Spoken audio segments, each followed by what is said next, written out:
하나님의 말씀 고린도전서 15장에서 봅니다.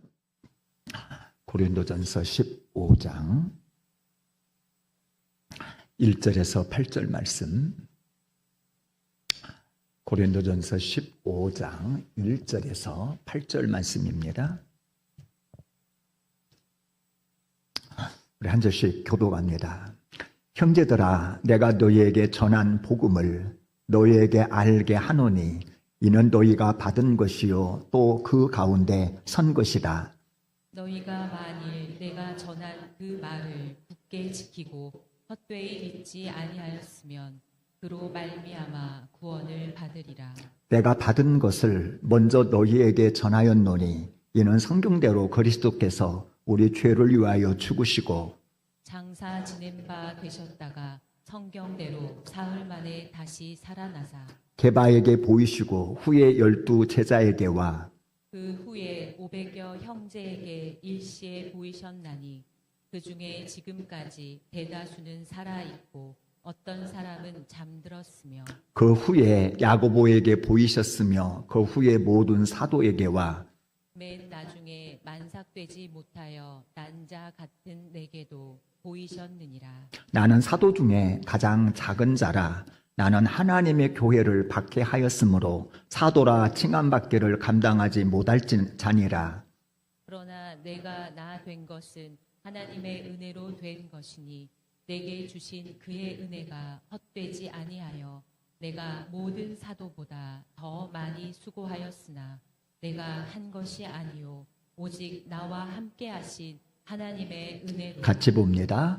그러므로 나나 그들이나 이같이 전파하매 너희도 이같이 믿었느니라. 아멘.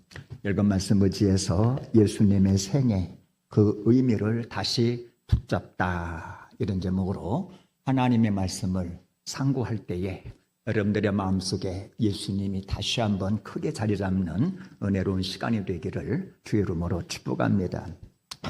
지금까지 짧게는 1, 2년, 길게는 7, 80년 이상 신앙생활을 해오면서 교회에 와서 가장 많이 들었던 이야기가 뭘까? 아마도 그것은 예수님에 대한 이야기일 것입니다. 예수님이 어떻게 사셨고 어떻게 부활하셨으며 어떻게 우리들과 함께 하셨는지 지금까지 참 수차례 많이 들어왔습니다. 저는 그럼에도 불구하고 오늘 또다시 예수님에 대해서 여러분들에게 말씀을 드리려고 합니다. 어떤 분은 생각하기를 맨날 듣는 예수님 또 말씀하십니까? 사회에 나가서 어떻게 생활해야 되는지, 어떻게 해야 복을 받고 승리해야 되는지 그런 얘기 좀 해주시면 안 되겠습니까? 이렇게 생각하시는 분이 혹 있는지 모르겠습니다. 자, 그럼에도 불구하고 예수님의 삶과 죽음, 부활이 우리에게 주는 참된 의미를 제대로 알고 그리고 믿음으로 산다고 하는 것, 이것이 신앙생활이고 여기에 하나님의 능력이 있고 하나님의 권세가 있기 때문에 저는 오늘 또다시 예수님에 대해서 말씀하려고 하는 것입니다. 사실 신앙생활 하다 보면 가끔씩 이런 마음이 들 때가 있지 않습니까? 예수님이 나를 위해 사셨다는 것이 너무 귀하고 큰데 내 삶은 예수님과 너무도 멀리 동떨어진 것 같은 느낌이야. 요즘 신앙생활에 왠지 모르게 회의가 자꾸 밀려들곤 해. 만약에 여러분들에게 이런 생각이 있다면 여러분들의 신앙은 지금 슬럼프인 것입니다. 그래서 어떤 신학자는 말하기를 예수 십자가는 많이 들어 알지만 그 의미를 알고 그 의미를 믿고 살아가는 사람은 그리 많지 않다, 이렇게 얘기했습니다. 사실 예수님에 대해서 잘 알아도 내 삶의 이야기로 연결되지 않는다면, 믿음으로 화합하지 않는다면 신앙생활은 힘을 잃게 될 것이고 예배의 감격도 사라지게 될 것이고 어쩌면 구원받지 못한 사람일 수도 있다라고 하는 것입니다.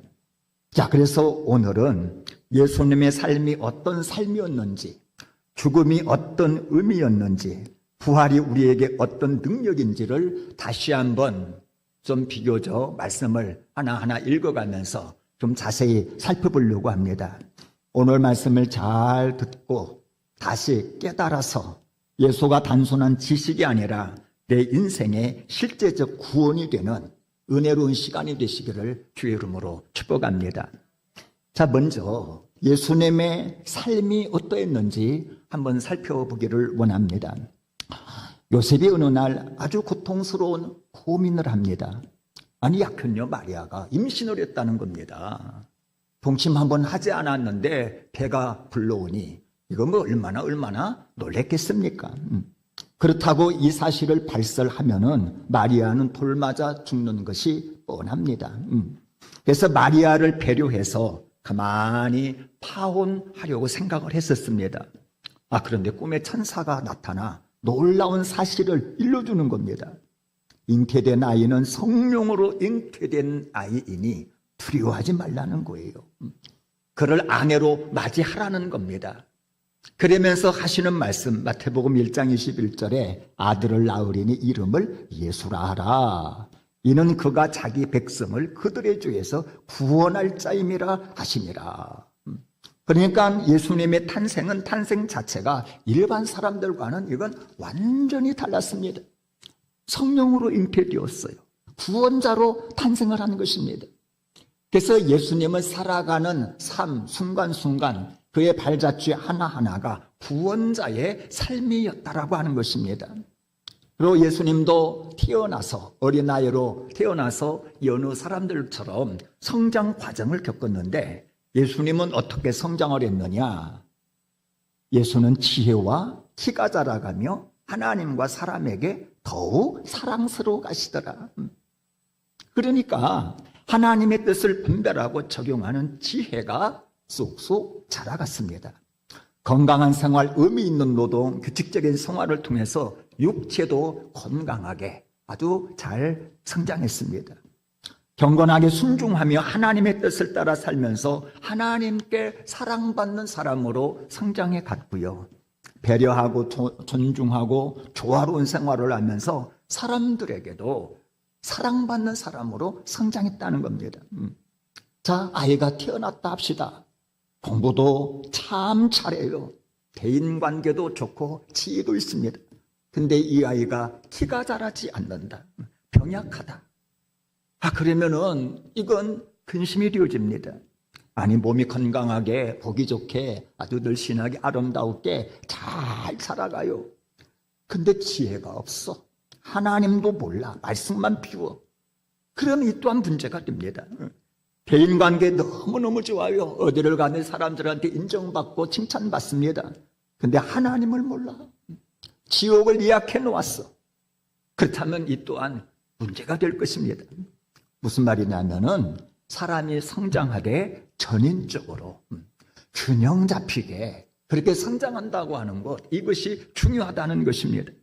근데 예수님을 보니 지혜도 자랐고요, 키도 자랐고 하나님과 사람 앞에 아주 사랑스러운 사람으로 균형 있게 아주 전인적으로 성장했다는 것입니다. 나무가 자랐는데 얼마나 아름답고 보기 좋고 늘씬하게 잘 자랐는지 지나가는 사람들마다 야, 그 나무 참 보기 좋다. 근데 지난번 태풍에 그만 힘없이 쓰러지고 말았습니다. 왜 그랬습니까? 키만 자랐을 뿐 뿌리를 내리지 못했기 때문에 속절없이 태풍에 쓰러졌다는 것입니다. 우리도 우리의 자녀손들도 얼마든지 그럴 수 있거든요. 요즘 우리 주변에 자그마한 시련 환란에 그냥 쓰러지고 방황하여 좌절하는 사람들이 얼마나 많은 줄 모릅니다. 원하기는 저와 여러분 그리고 여러분들의 자녀 손들이 자라나게 예수님처럼 지혜가 자라나고 키도 건강하게 잘 자라나고 하나님과 사람들에게 사랑받는 아주 균형 있게 전인적으로 복되게 성장하는 은혜가 있기를 주의 이름으로 축복합니다. 자, 이처럼 자라난 예수님이 30살 되던 해부터 3년 동안 사역을 하셨습니다. 근데 예수님의 사역을 요약하자면 어떻게 요약할 수가 있느냐? 마태복음에 보니까 예수께서 온 갈릴리에 두루 다니사 그들이 회당에서 가르치시며 천국 복음을 전파하시며 백성 중에 모든 병과 모든 약한 것을 고치셨다. 가르치시고 전파하시고 고치신 사역. 이것이 바로 예수님의 3대 사역입니다. 다시 말해서 예수님의 사역 중심에는 하나님의 말씀과 구원의 복음과 강력한 치유가 있었다는 것입니다. 그러니까 예수님을 만나기만 하면은 말씀을 통해서 하나님을 알게 되는 거예요. 복음을 통해서 구원을 받게 되는 겁니다. 치유를 통해서 육체적으로나 정신적으로나 온전하게 되는 겁니다. 그러니까 예수님이 가시는 곳마다 사람들이 얼마나 몰려드는지 인산인해를 이루었습니다. 병든 자, 귀신 들린 자, 죄인들, 소외된 자, 예수님 곁에 찾아와서 옷자락이라도 한번 만지려고 떠날 줄을 모르고 때로는 3, 4일씩 예수님 곁에 머물렀다는 것입니다. 여러분, 인생의 문제를 해결받기 원하십니까? 그렇다면 예수님께 나와 예수님을 만날 수 있는 저와 여러분들이 되시기를 주 이름으로 축복합니다. 그리고 사역 초기에 12제자를 선택했습니다. 그럼 예수님이 왜 12제자를 선택하셨을까? 성경에 보니 12를 세우셨으니 이는 자기와 함께 있게 하시고 또 보내사 전도도 하며 귀신을 내어 쫓는 권능도 가지게 하려 하심이라. 자기와 함께 있게 하시고, 첫 번째 목적은 예수님과의 동행입니다. 어떤 일을 하자는 것이 아니었어요. 예수님과 함께 있자는 거였습니다. 예수님과 함께 먹고 마시고 함께 잠자고 대화 나누고 그러면서 예수 안에 있는 그 하나님의 나라를 함께 경험하는 것입니다. 여러분, 이때 제자들이 예수님과 함께 거하면서 얼마나 많이 배우고 얼마나 많이 위로를 받고 얼마나 큰 힘을 얻었겠습니까? 자, 다음에 보내사 전도도 하며 두 번째 목적은 사명이었습니다. 삶으로 복음을 전하라는 거였어요. 사랑하며 섬기며 나누며 그렇게 복음 전하는 사명자의 삶을 살으라는 거였습니다. 귀신을 내어 쫓는 권능도 가지게 하려 하심이라. 세 번째 목적은 권능을 주는 것입니다. 제자들에게 일만 맡기는 것이 아니라 감당할 만한 능력도 허락하셨어요. 그래서 가는 곳마다 귀신도 내어 쫓고 질병도 치료하도록 하셨다라는 것입니다. 자, 따라서 여러분, 우리가 신앙생활을 하면서 가장 먼저 우선적으로 해야 될 것이 무엇이냐? 예수님과 함께 있는 것입니다. 예수님과 동행하는 것입니다. 예수님과 친밀한 교제를 나누는 것입니다.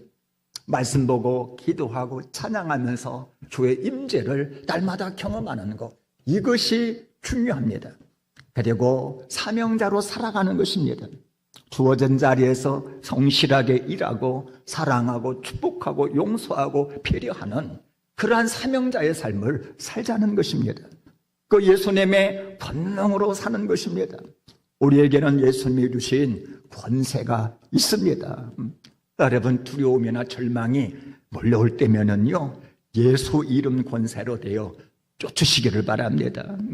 가정과 나라와 민족을 위하여 권세 있게 기도할 수 있는 저와 여러분들이 되시기를 주의 이름으로 축복합니다. 그리고 예수님은 이 땅에 사시는 동안 지도자로 사셨습니다.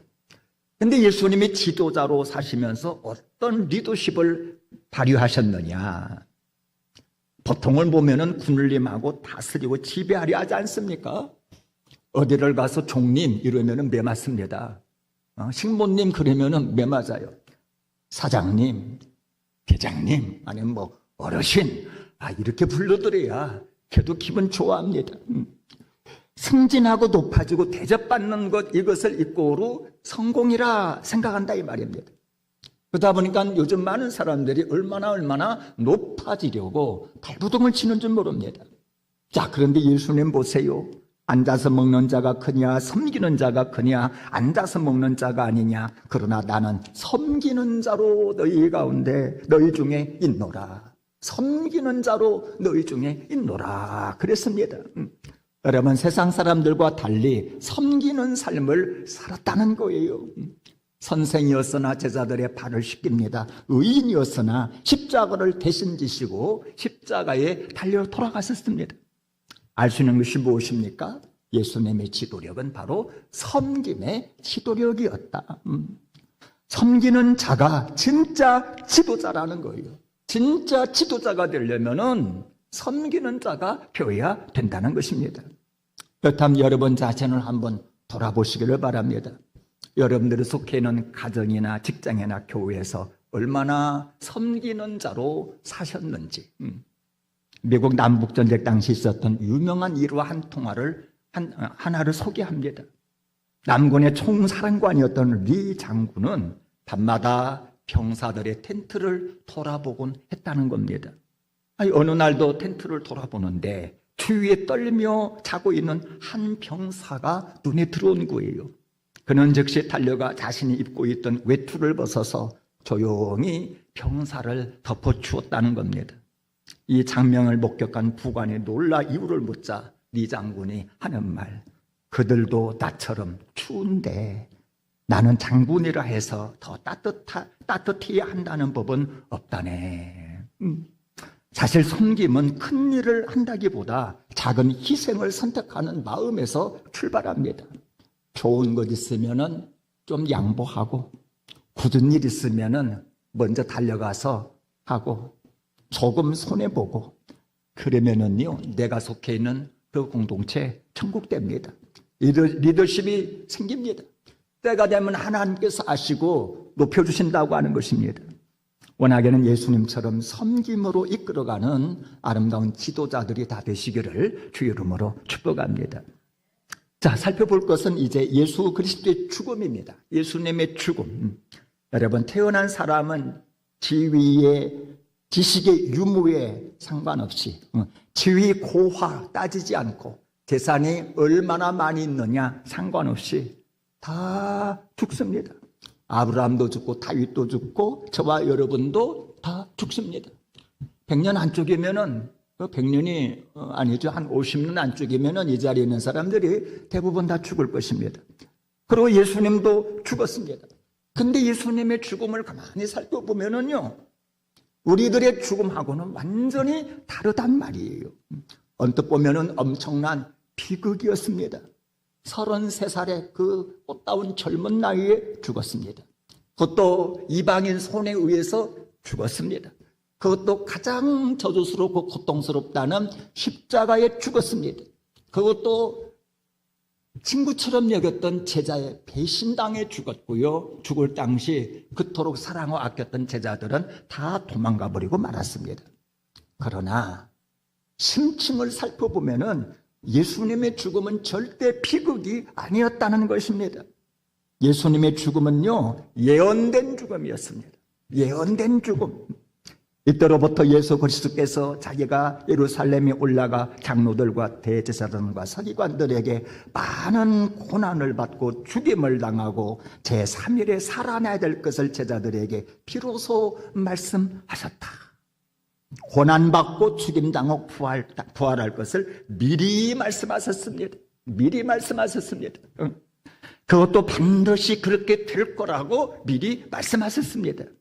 알 수 있는 것은요, 십자가는 우발적 사건 아니었습니다. 정치적 오해도 아니었습니다. 종교적 갈등도 아니었습니다. 유대 지도자들의 시기도 아니었습니다. 하나님께서 우리를 구원하시려고 예정하신 사건이었다고 하는 것입니다. 뿐만 아니라 예수님의 죽음은요, 자발적인 죽음이요, 선택적인 죽음이었다는 겁니다. 성경은 말합니다. 내가 내 목숨을 버리는 것은 그것을 내가 다시 얻기 위함이니 이로 말미암아 아버지께서 나를 사랑하십니다. 이를, 내 생명이죠, 이를 내게서 빼앗는 자가 있는 것이 아니라 내가 스스로 버리노라. 나는 버릴 권세도 있고 다시 얻을 권세도 있으니 이 계명은 내 아버지에게서 받아노라 하시느니라. 이를 내게서 빼앗는 자가 있는 것이 아니다. 로마 군인들이, 종교 지도자들이 강제로 내 목숨을 빼앗은 것이 아니다. 정치적 음모나 사람들의 미움 때문에 내가 어쩔 수 없이 죽는 거, 그런 거 아니다. 내가 스스로 버린다. 강요된 죽음이 아니라는 것입니다. 스스로 선택한 죽음이라는 거예요. 이 계명은 내 아버지에게서 받았다. 성부 하나님의 뜻에 순종하여 자발적으로 희생적으로 죽으신 죽음이라는 겁니다. 왜 예수님은 스스로 자발적으로 그렇게 십자가를 지셨습니까? 이유는 딱 하나, 우리를 구원하시려고. 우리를 구원하시려고. 참으로 엄청난 사랑이 느껴지는 대목이 아닙니까? 자, 예수님의 죽음은 세 번째로 내 죄를 대신하여 죄인으로 죽으신 죽음이라는 거예요. 이때에 예수와 함께 강도 둘이 십자가에 못 박히니 하나는 우편에 하나는 좌편에 있더라. 여러분, 예수님 죄 없으십니다. 성령으로 잉태하셔서 자범죄, 원죄도 유전죄도 없는 분이에요. 율법을 흠없이 다 지켰기 때문에 자범죄 없습니다. 의인 중에 의인입니다. 그럼에도 불구하고 강도와 나란히 죽었어요. 강도처럼, 아니 강도로 그렇게 죽으셨습니다. 왜 그랬을까? 친히 나무에 달려 그 몸으로 우리 죄를 담당하셨으니 죄의 형벌을 대신 받은 거예요. 우리가 받을 형벌을 대신 받은 것입니다. 이는 우리로 죄에 대하여 죽고 죄의 지배력, 죄의 힘에 대해서 죽고 죄의 노예에서 벗어나 의에 대하여 살게 하려 함이라. 하나님의 뜻대로 이제는 순종하며 살게 하려 하심이라. 그가 채찍에 맞음으로 너희는 나음을 얻었나니 영적으로도 나음받고 육적으로도 나음받았다는 것입니다. 그래서 우리로 하여금 정죄받지 않는 자유한 사람이 되어서 죄를 이기고 바르고 거룩하고 아름답게 살 수 있도록 우리를 회복시켰다는 것입니다. 한 걸음 더 나아가 예수님의 죽음은요, 우리로 하여금 하나님께 나아가게 하신 죽음이라요. 하나님께 나아가게 하신 죽음. 그리스도께서 단번에 죄를 위하여 죽으사 의인으로서 불의한 자를 대신하셨으니 이는 우리를 하나님 앞으로 인도하려 하십니다. 육체로는 죽음을 당하시고 영으로는 살리심을 받았다. 여러분, 예수님 대속의 죽음을 죽으신 이유는 단지 우리의 죄를 용서하시고 형벌을 면하기 위해서만이 아니라는 것입니다. 하나님과의 관계를 회복시키시려고 죽으시는 겁니다. 죄 때문에 하나님과 우리 사이가 단절되었습니다. 관계가 파괴되었습니다. 하나님께 나아가지 못하고 영적으로 고립되었습니다. 그런데 예수님께서 대속의 죽음을 죽으셨고 죄 문제를 해결했습니다. 닫힌 문을 여셨습니다. 끊어진 관계를 이었습니다. 그래서 다시금 하나님의 자녀로 살아갈 수 있도록 하셨다는 것입니다. 이제 우리가 예수 안에 있다면 정죄도 두려움도 부끄러움도 외면당할 염려도 없는 것입니다. 언제든지 예수 이름 의지하여 하나님을 향하여 아빠 하고 부르면서 우리 하나님 앞에 달려가 우리 하나님 품에 안길 수 있고 우리 하나님과 아름다운 대화를 나눌 수 있는 줄로 믿으시기를 바랍니다. 그러면 십자가 외에 더 필요한 것이 있느냐? 그러면 십자가 외에 더 필요한 것 없습니다. 히브리서 10장 14절 표준 세번역으로 읽으면 이렇게 되어 있습니다. 그분은 한 번 자기를 바치심으로 거룩한 사람을 만들어 내셔서 그를 영원히 완전하게 하셨다 그랬어요. 영원히 완전하게 하셨다. 더 필요한 것이 없는 것입니다. 자, 그러면 예수 밖에 있는 사람은 어떤 상태에 있느냐? 그를 믿는 자는 심판을 받지 아니할 것이요 믿지 아니하는 자는 하나님의 독생자의 이름을 믿지 아니함으로 벌써 심판을 받은 것이라 그랬어요. 이미 심판 아래 놓여 있다는 것입니다. 따라서 여러분 십자가를 분명하게 직시하시기를 바랍니다. 십자가는 단순히 예수님이 죽으신 이야기가 아니에요. 내 죄가 해결된 사건입니다. 나를 살리신 사건이며 나에게 영생을 준 구원의 사건인 줄로 믿으시기를 바랍니다. 십자가의 말로 단순한 기독교의 상징이 아니라는 겁니다. 나를 살리신 하나님의 말로 다 알 수 없는 은혜의 실제임을 알고 십자가를 날마다 믿고 의지할 수 있는 저와 여러분들이 되시기를 주의 이름으로 축복합니다. 자, 예수님이 이처럼 죽으셨어요. 그러면 죽음으로 예수님의 일생이 끝이 났느냐? 아니라는 거예요. 예수 그리스도는 부활하셨습니다. 예수님은 부활하셨어요. 분명히 죽으셨거든요. 물과 피를 다 쏟았어요.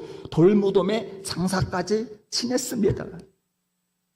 근데 대제사장들과 바리새인들은 마음이 편하지 못했습니다. 왜냐하면 예수님이 살아생전에 했던 말씀이 자꾸 생각나는 거예요. 내가 사흘 후에 다시 살아난다. 사흘 후에 다시 살아난다. 근데 진짜 예수님이 다시 살아나면 이거 큰 문제거든요. 왜냐? 예수님이 했던 말이 전부 다 허풍이 아니라 진짜가 되는 거예요. 예수님이 진짜 하나님이 되는 거예요. 그러면은 살아있을 때보다도 후폭풍이 더 거셀 것은 자명한 것입니다. 아니, 예수님이 살아나지 못하시더라도 제자들이 훔쳐다가 숨겨놓은 다음에 예수님 살아나셨습니다. 이렇게 거짓 소문을 퍼뜨리고 다닌다면 이 또한 문제가 될 것 같아요. 그래서 빌라도에게 가서 의논을 했더니 빌라도가 경비병을 내주어 지키게 했습니다. 그래서 그들이 경비병과 함께 가서 돌을 인봉하고 무덤을 굳게 지키게 한 것입니다. 그런데 놀라운 일이 발생한 거예요. 안식 후 첫날, 예수님이 달려 돌아가신 지 3일째 되는 날 새벽에 세 여인이 예수님 시신에 향품이라도 뿌려드리려고 갔다가 무덤이 비어있는 것을 보고 깜짝 놀랍니다. 들어가니 주 예수의 시체가 보이지 아니하더라 그랬어요. 여러분, 왜 시체가 보이지 않았습니까? 제자들이 훔쳐갔을까요? 그 겁쟁이들이? 아니, 경비병을 처치하고 그들이 훔쳐가? 아니, 훔쳐다가 그러면 어떻게 합니까? 모처에다가 숨겨놓고 예수 부활했다 이렇게 헛소문을 갖다가 퍼뜨리고 다닙니까? 그리고 저들이 만든 거짓 신앙을 위하여서 순교를 다 합니까? 돌에 맞아 죽고 창에 맞아 죽고? 이건 상상할 수 없고 그럴 수가 없는 것입니다. 100번 양보해서 예수님이 기절했다가 동굴 안에 서늘해지니까 깨어났다 합시다. 그러면은 꽁꽁 둘러싼 세마포는 어떻게 처리합니까? 큰 돌문을 어떻게 열고 나옵니까? 밖에 경비병들은 어떻게 하냐 이 말이에요. 여러분, 시신이 왜 보이지 않았느냐? 예수님은 부활하셨습니다. 부활하셨어요. 그래서 마태복음 28장 6절에 놀라 당황한 여인들을 보고 천사가 하는 말, 그가 여기 계시지 않고 그가 말씀하시던 대로 살아나셨느니라. 와서 그가 누우셨던 것을 보라, 살아났다. 여러분, 개가 짖는다고 기차가 멈추어 섭니까? 가는 겨울 막는다고 봄이 안 옵니까? 정치 권력의 지하물이 인봉하고 경비를 갖다가 세우고 그런다 할지라도 예수님 부활 막을 수가 없었습니다. 사망 권세가 예수 부활을 막을 수 없었습니다. 여러분, 예수님은 부활하셨습니다. 당황한 지도자들이 파수꾼을 불러가지고 돈을 주고 거짓말을 시킵니다. 이르되 너희는 말하기를 그의 제자들이 밤에 와서 우리가 잘 때에 그를 도둑질하여 갔다 하라. 이 말이 총독에게 들리면 우리가 권하여 너희로 근심하지 않게 하리라 하니 군인들이 돈을 받고 가르친 대로 하였으니 이 말이 오늘날까지 유대인 가운데 두루 퍼지니라. 그래서 유대인들은 제자들이 예수님의 시신을 도둑질하는 걸로 그렇게 알고 있는 것이죠. 장사 지낸 지 3일째 되던 날 저녁이었습니다. 제자들이 전부 다 방에 모여 있었습니다. 유대인들이 두려워가지고 문을 꼭꼭 걸어 잠그고 음식을 먹고 있는데, 아니, 방 한가운데 예수님이 갑자기 나타나신 거예요. 하시는 말씀, 너희 가운데 평강이 있을지어다. 제자들이 얼마나 놀랐겠습니까? 근데 제자들이 놀라서 보인 반응이 뭔 줄 아십니까? 예수님 살아나셨구나. 그래서 막 서로 껴안고 막 그러면서 기뻐했느냐? 아니었어요. 놀라고 무서워했다 그랬습니다. 놀라고 무서워했다. 왜 제자들이 놀라고 무서워했느냐? 유령으로 알았다는 거예요. 유령으로. 그러니까 당시 제자들은 예수님이 부활하실 거라고는 상상을 하지 못한 겁니다. 게다가 십자가 사건으로 받은 충격이 얼마나 컸겠습니까? 상실감도 컸을 것입니다. 유대 문화 속에서 형성된 혼령에 대한 인식도 예수님을 유령으로 보게 했을 것입니다. 자, 그러나 갑자기 나타나신 예수님은 유령이 아니었어요. 환상도 아니었습니다. 그래서 예수님께서 자신의 부활이 실제적인 육체적인 부활임을 증명하시려고 세 가지 행동을 하셨습니다. 세 가지 행동. 첫 번째는요, 제자들이 동시에 눈으로 보고 귀로 듣고 느낄 수 있도록 한 방에 모여 있을 때 나타나신 것입니다. 여러분, 환상이나 영적인 체험은 여러 명이 동시에 동일하게 보고 느낄 수가 없는 거예요. 근데 제자들이 동시에 같이 예수님 보고 느낀 겁니다. 고린도서 15장 6절에 보니까 500여 형제가 동시에 예수님을 보았다. 환상이나 유령 이렇게 볼 수가 없는 것입니다. 두 번째로 제자들이 몸을 만질 수 있도록 몸을 허락하셨어요. 내 손과 발을 보고 나인 줄 알라. 또 나를 만져보라. 영은 살과 뼈가 없으되 너희 보는 바와 같이 나는 있느니라. 제자들이 돌아가며 못자국 난 손을 갖다가 만져보고 도마는 옆구리에 손을 넣어보고 막달라 마리아는 예수님의 발도 움켜 안았습니다. 뿐만 아니라 예수님은 유령은 음식을 먹지 못하되 예수님은 실제 음식도 드셨습니다. 누가복음 24장에 보니 이에 구운 생선 한 토막을 드리니 받으사 그 앞에서 잡수시더라. 아니, 생선을 받기도 하시고 보는 앞에서 생선을 먹기도 하시고, 알 수 있는 것이 뭐냐면요, 예수님의 부활은 상징이 아닙니다. 예수님의 부활은 실제입니다. 은유가 아니라 역사적인 사건이라고 하는 것입니다. 여러분, 우리의 신앙은 환상도 아니요, 철학도 아니요, 역사적 사실 위에 세워졌다는 것입니다. 있었다고 믿는 것이 아니라 있었기 때문에 믿는 겁니다. 여러분, 이것이 얼마나 위대한 일입니까? 중요한 것은요, 예수님께서 역사 속에서 하신 일들을 믿느냐 말이에요. 여러분들이 믿느냐? 예수님의 삶이 본이 되는, 우리들의 삶의 본이 되는 예수님의 삶을 믿느냐는 겁니다. 우리 죄를 대속하신 예수님의 십자가를 믿느냐? 우리의 구원의 확증이 되는 예수님의 부활을 믿느냐라고 하는 것입니다. 어떤 사람이 깊은 상실과 우울감 속에 교회를 찾아와 목사님에게 이제 상담을 했답니다. 이만저만 상심이 너무나 크고 힘들다고. 이 목사님은 그에게 예수님의 죽으심과 부활을 조목조목 설명해 주었습니다. 주의 깊게 듣고 난 뒤 그가 묻습니다. 목사님, 그런데 예수님이 정말 살아계시다면 텅 빈 제 마음에도 들어올 수가 있습니까? 물론입니다. 빈 무덤을 채우신 예수님은 지금 우리의 빈 마음도 채우시는 분입니다. 그날 그 사람은 믿음으로 예수님을 영접했습니다. 그리고 그 사람은 완전히 달라졌습니다. 여러분, 그렇습니다. 오늘도 주님은 죄 용서하시고 절망을 소망으로 바꾸시고 죽음을 생명으로 바꾸시는 분이신 것입니다. 원하게는 예수님의 삶과 죽음과 부활이 오늘 우리의 삶 속에서 실제가 되기를 예수님의 이름으로 축복합니다.